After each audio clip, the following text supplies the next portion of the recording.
Welcome to another edition of the Mizzou Minute. I'm Tod Palmer, beat writer for the Kansas City Star, here in Fayetteville, where Missouri fell against the Razorbacks 28-3 today.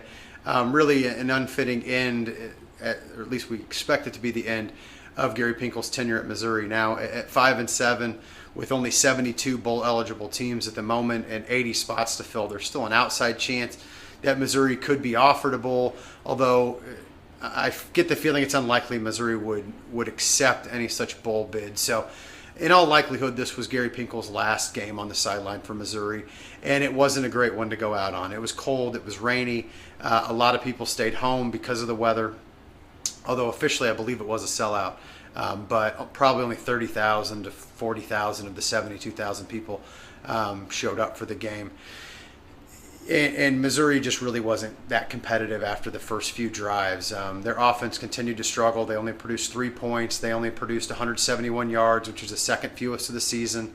The defense gave up 3 rushing touchdowns in the first half. They gave up over 200 yards rushing. So, again, a bit of an uncharacteristic performance for the defense, although they did only allow 310 total yards, which is the second fewest Arkansas has had this season, second only to the 220 that Alabama limited Arkansas to in a meeting earlier this year.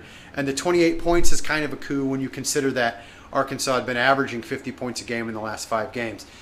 Now, there was an FCS game thrown in there, and there were a couple overtime games, but still they'd scored 54 against Auburn, they'd scored 53 against Mississippi, and 50 against Mississippi State. So limiting Arkansas to 28 points is something of a victory, and the defense acquitted itself okay.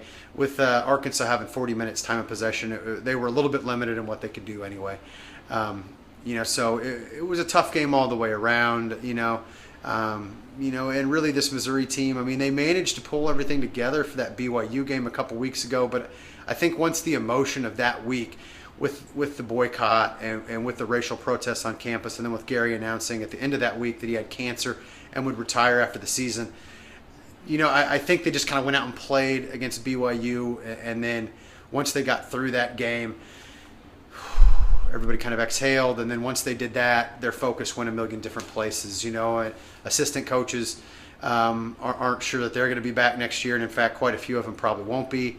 The players, are caught up in all that, and obviously it's a difficult situation to handle for a 20, 21-year-old kid. So, in all likelihood, Missouri finishes the season 5-7, far below the expectation this year.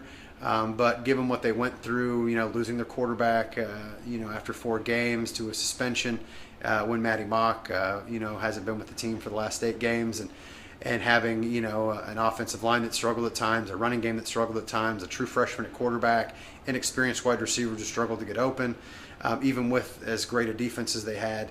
5-7 is maybe about what you'd expect for a team when you consider everything that they went through and the way all the pieces kind of came together this season. So that, in all likelihood, wraps up our Mizzou Minutes for the 2015 football season.